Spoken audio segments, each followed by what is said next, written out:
I won't even take that chance. Just cut it off. You take responsibility? Yes, I'll take responsibility. Get him out of it. Where do you want to do this? I'm making a decision just below the knuckle there. Right here. Stand by him.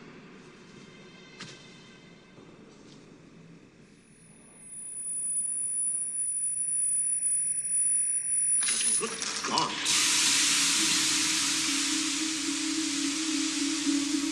That crap's gonna eat through the hull. That thing's gonna eat through the goddamn hull. Come on! What's going on? This way.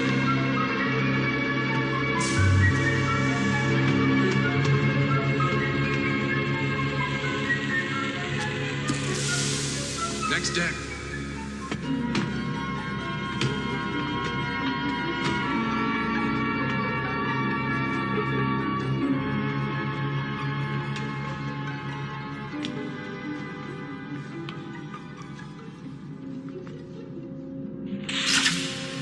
There it is. Don't get under it. Don't get under it.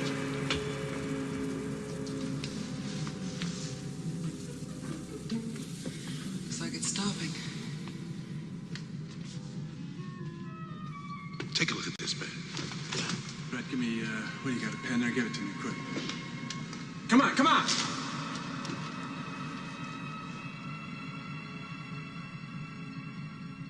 Don't get in here on your own.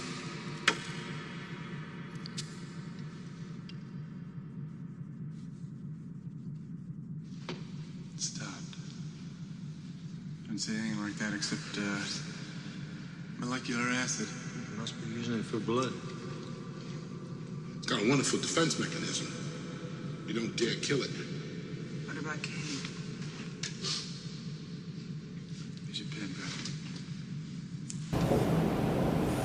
Hey guys, come a little closer. Come see what I'm doing. Here, we have a ribbon of magnesium. It's a metal, and we're heating it in oxygen. Let's see what happens.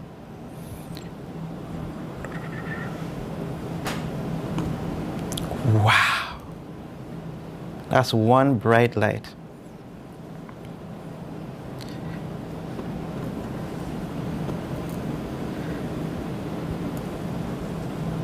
Isn't that cool? Science is cool. And today, we just saw magnesium reacting with oxygen. It was a very exothermic reaction, meaning it gave off a lot of heat and light. And as the magnesium was being burnt, it reacted with oxygen to give magnesium oxide. That's a base. In the clip we just saw, what kind of chemical was featured? Yes, it was an acid. And I just made a base, magnesium oxide. So we can guess what topic we're dealing with today, can't we? Yes, we're dealing with bases and acids. But Mr. De Silva, that's me. Why do we need to talk about bases and acids? Well, acids and bases are found all around us, both inside our body and in our environment. Let me give you some examples. In our stomach, there's an acid. Does anybody know the name of the acid? Yes, it's hydrochloric acid. And this acid serves two purposes. Firstly, it serves by helping us to digest food. Secondly, it also helps to destroy the bacteria and viruses, the pathogens that may have entered our body during the process of ingestion. Acids are some serious things. Another example of acids that we deal with is during tooth decay. Now, it's very important that we brush our teeth, especially at night before we go to sleep, because the foods that remain in our teeth are digested by the bacteria in our mouth to form acids. And these acids can corrode our enamel, causing tooth decay. Now, alkalis or bases are also important. They are found in detergents and soaps and cleaning agents that we use every single day. Now, at the end of this lesson, between you and I'm hoping that we'll accomplish a few things. Firstly, we should be able to identify some common acids and bases. Secondly, we should be able to distinguish between acids and bases using their properties and the pH scale. And thirdly, we would be observing some reactions involving acids and bases. So let's first look at what are acids and bases. Simply speaking, acids and bases are compounds that can donate hydrogen ions or accept hydrogen ions. But for our purposes today, acids and bases will be defined based on their position in the pH scale. Now, the pH scale, P stands for potential and H represents hydrogen, the potential of hydrogen, ranges from 0 to 14, with 7 being smack in the middle. 7 is neutral. An example of a neutral compound is water. Anything below 7, from 7 to 0, is acidic, 0 being most acidic. And everything above 7, 7 to 14, is an alkaline, 14 being most alkaline. So now that we have defined what an acid and an alkaline or a base is, let's talk about their properties. Acids are a common group of substances that can be found all around us, as I mentioned before, and they tend to be sour in taste. They are very corrosive and they conduct electricity. They also turn blue litmus red. Now, blue litmus is a kind of indicator. We will not be dealing with indicators in depth in this lesson, but just to tell you that indicators are chemicals that turn different colors in the presence of different pHs. Let's look at the properties of bases now. Bases or alkalis, they tend to be bitter to the taste. They can also be corrosive, and they turn red litmus blue. They're also very good electrical conductors. Let's now try to use this information to help us identify some common household items. Here, I have a lime. And I want to find out, is this lime acidic or is it alkaline? Now, you have tasted lime before. What's the taste of lime? Is it salty? No. Is it sweet? No. But I can remember the last I did taste the lime. It was sour. And from the information we just gathered, sour indicates acid. So we're on the right track. It may be acidic, but I need more information. Let's do some more investigation. Let me cut over the line.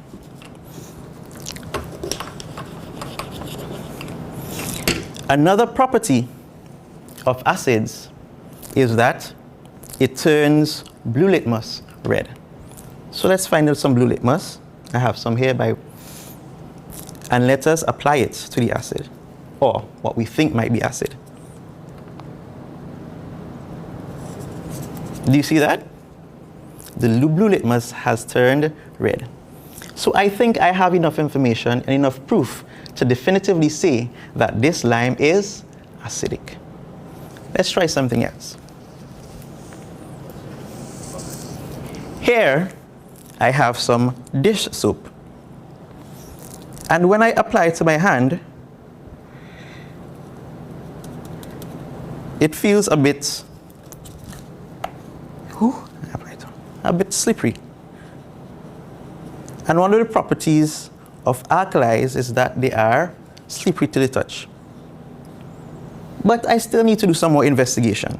I'm not too sure if this might definitely be an alkali. And to do this, I'm going to use red litmus. Because I know if I apply red litmus to an alkali or a base, it will turn blue. Very good. Let's try it now. Wow, that did turn blue. So I can clearly state that this dishwashing liquid is an alkali. Excellent. Let's move on. I would like now for us to talk about some of the common acids and alkalis we find in our homes and in the laboratory.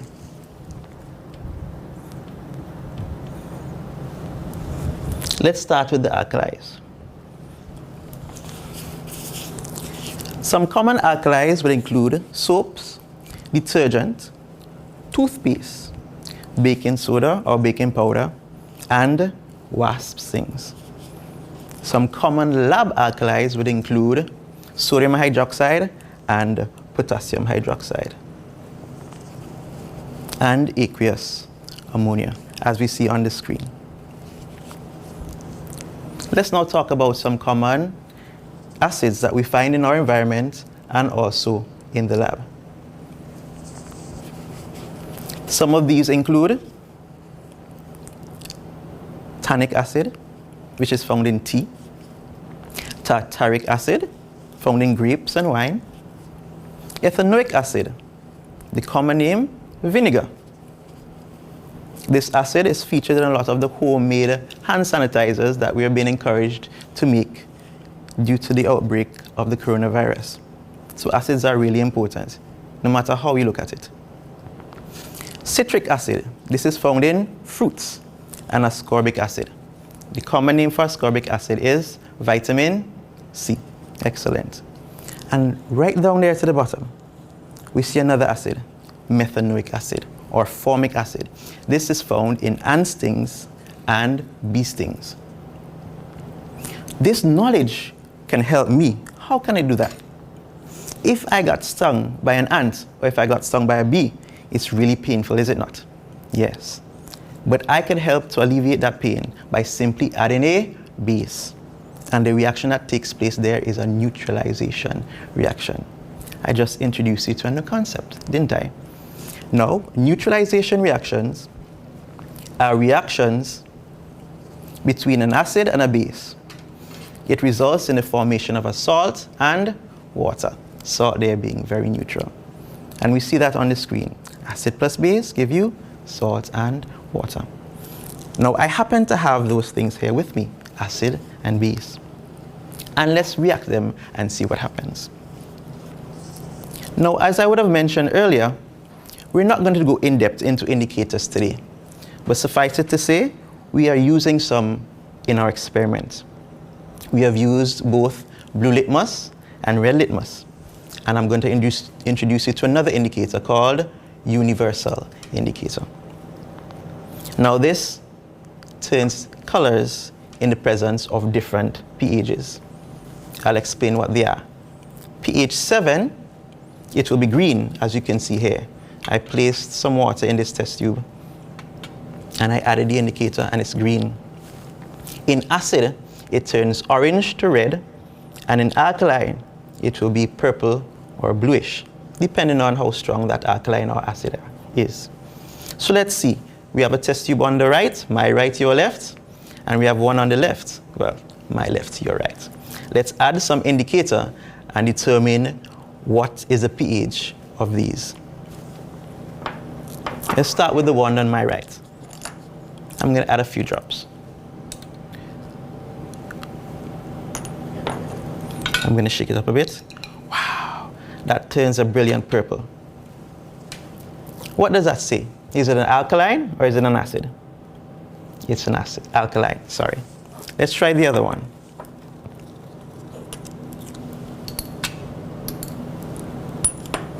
That's one pretty color.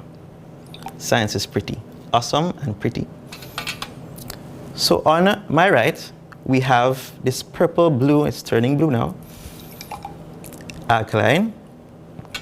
We have neutral in the middle, green. And we have this red. That's the acid. So that if I am to add the alkaline to the acid, there should no longer be blue or green, but we should get something, sorry, blue or red, but we should get something a little green. Let's see if we can try that.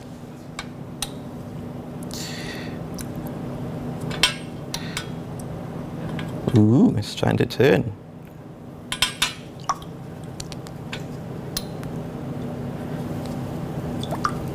We did not quite get what we wanted, but you get the idea. The neutralization reaction is where the acid and the base is added together to form salt and water. Let's look at another reaction.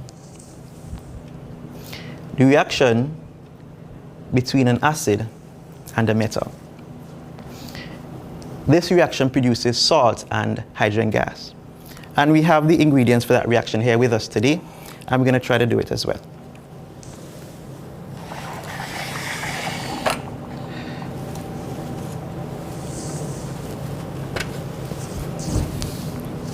In my test tube here, I have the same magnesium ribbon from earlier, and I'm going to add some of my hydrochloric acid to it. In addition, we're going to test that hydrogen gas was indeed given off. Does anybody know how we test for hydrogen gas? We test for hydrogen gas by using a glowing splint, a lighted splint. And if hydrogen gas is present, it will go out with a loud pop. So you're going to get excited today. I'm going to start by adding my acid. It's right here. To my test tube with my magnesium, and then I'm going to cover it with my boiling tube in order to capture the gas. Let's see what happens. Ooh.